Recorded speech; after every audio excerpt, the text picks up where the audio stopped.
هاد الوصفه هذه غادي تحتاجوها بزاف، وهذه هي الوقيته ديالها بالنسبه للناس اللي كيعانيوا من الكحه، من السعال الحاد، بالنسبه للوليدات الصغار وكذلك الكبار. يعني وصفه طبيعيه سهله، المكونات ديالها متوفره عندكم.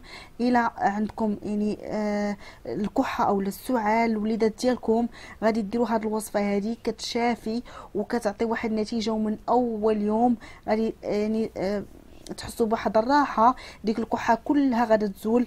كذلك يعني كتنقي الصدر، كتخلي ان داك الكحه يعني ما كتبقاش مجهده، يعني كتنقص حتى ما كتبقاش، يعني اليوم الاول والثاني ما كتبقاش الكحه. وهاد الوصفه هذه طبيعيه ومجربه، وغادي نشاركها معكم بالنسبه للناس اللي اول مره غادي ان شاء الله يشوفوا هاد الوصفه هذه. راها وصفه زوينه بزاف ومفيده للوليدات ديالكم بالخصوص، لانهم ما كيبغوش يشربوا الدواء. فهاد الوصفه هذه غادي تفيدكم وسهله، وغتحضروها في 2 ديال الدقائق وتعطيوها للوليدات ديالكم، والله العظيم الى رحمه. يعني الوليدات ما كيبقاوش يكحوا نهائيا. هاد الوصفه هذه هي اللي معتمدها لبنتي بزاف، لانها ما كتبغيش تشرب ليا الدواء، وان شاء الله نتمنى انها تفيدكم. غادي نبداو على بركه الله. تشوفوا معايا الوصفه، طريقه التحضير راه سهله. غير ما تنسونيش بواحد لايك للفيديو، كذلك بارطاجيو هذه الوصفه ماكسيموم وتوصل عدد اكبر ان شاء الله من الناس. وغنبداو على بركه الله. اول حاجه غناخذوا اللفت، سواء اللفت هذا او اللفت الابيض على حسب المتوفر لكم. اول حاجه كنقشروا اللفت من طبيعه الحال، واول حاجه غنديروها هو اننا غادي نحكوا اللفت هكا في الحكاكه بهذا الشكل هذا.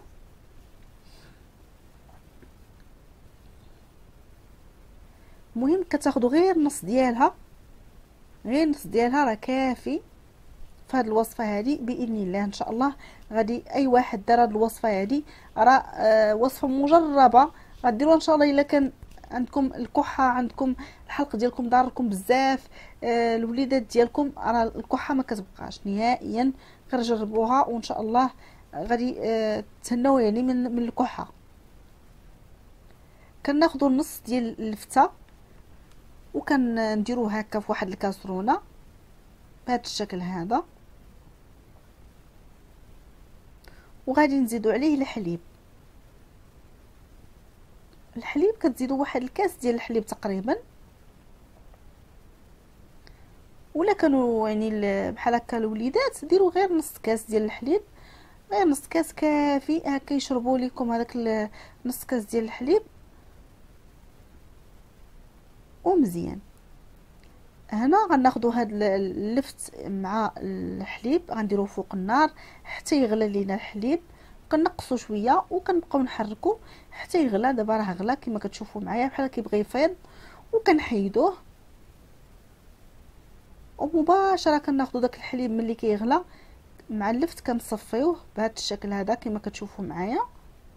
يعني غناخذوا غير داك الحليب، خلاص داك اللفت راه طلق لينا الفوائد ديالو وديك المياه ديالو طلق لينا في الحليب. فالطريقه راه سهله وبسيطه، غير ركزوا معايا وتبعوا معايا الفيديو. وهاد الوصفه يعني ان شاء الله غادي تنفعكم بزاف كما قلت لكم.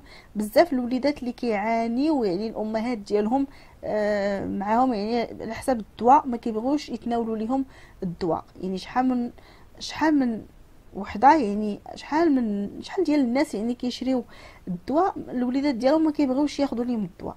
ولكن هاد الوصفه هذه زوينه، يعني وصفه المذاق ديالها زوين. تحضروها للوليدات ديالكم غادي يشربوها وغادي ان شاء الله يتشافوا من الكحه ما كتبقاش نهائيا. هاد الوصفه ديك كما قلت لكم راه مجربه ويعني كنستعملها لبنتي بزاف، وحتى الناس يعني اللي قراب ليا كيستعملوا هاد الوصفه هذه، قلت غادي نشاركها معكم. من بعد ما كتصافيو ديك الحليب مع اللفت كتزيدوا عليه واحد المعلقه ديال العسل الطبيعي. الا ما كانش عسل طبيعي بطبيعه الحال ما غنقولش لكم ديروا عسل ديال السكر، غتناولوه هكذاك يعني بلا عسل الا ما متوفرش العسل ديال النحل. صافي كتخليوه يبرد واحد شويه كيبقى دافي، كتعطيوه للوليدات ديالكم. وكذلك ممكن حتى نتوما الا كنتو يعني كتعانيو من الكحه، ما عليكم غير بهذه الوصفه هذه غادي تناولوا كاس قبل النوم. يعني قبل النوم احسن وقيته قبل النوم، وكذلك ورا الفطور، ورا الوجبه ديال الفطور غتناولوه. ممكن تناولوه كذلك يعني في النهار، تناولوه يعني قبل الغداء مزيان، يعني حتى هاد الوقيته هذه مزيانه. ونتمنى لكم الشفاء ان شاء الله ولوليداتكم. وغندوزو دابا الوصفه الثانيه، غنعطيكم جوج طرق، يعني هذه غير جوج طرق، يعني اللفت داك اللي بقى ليا ديال اللفت غنعطيكم وصفه اخرى حتى هي كنستعملها. يعني نتوما غديروا وحده من هادو، غير وحده، ما غديروش جوج، اللي جاتكم سهله. الوصفه الثانيه شنو غنحتاجو فيها؟ غنحتاجو فيها اللفت كذلك بنفس الطريقه، وغنزيدو عليه واحد الملعقه ونص ديال السكر سنيده بهذا الشكل كما كتشوفوا معايا في الفيديو. كنزيدو السكر وكنحركو هكا مزيان باش يندمج لينا داك السكر،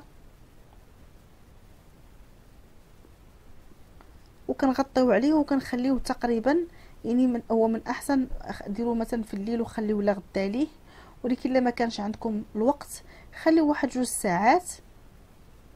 غتلقاو من بعد ملي غادي ترجعوا لهاد الوصفه، بعد ما غتخليو هذيك المده وترجعوا ليها، غتلقاو داك اللفت طلق داك الميها ديالو بحال السيرو، يعني كتجي بحال السيرو تماما. يعني داك المي هاد اللفت حلوه بداك السكر. هاد الوصفه هذه مفيده للوليدات بزاف. وكتصفيوها بهذا الشكل. انا راه ما خليتهاش، انا غير في ديك الساعه يعني غادي نصفي غير باش وريتكم الطريقه، لانني كنصور كما كتشوفوا معايا.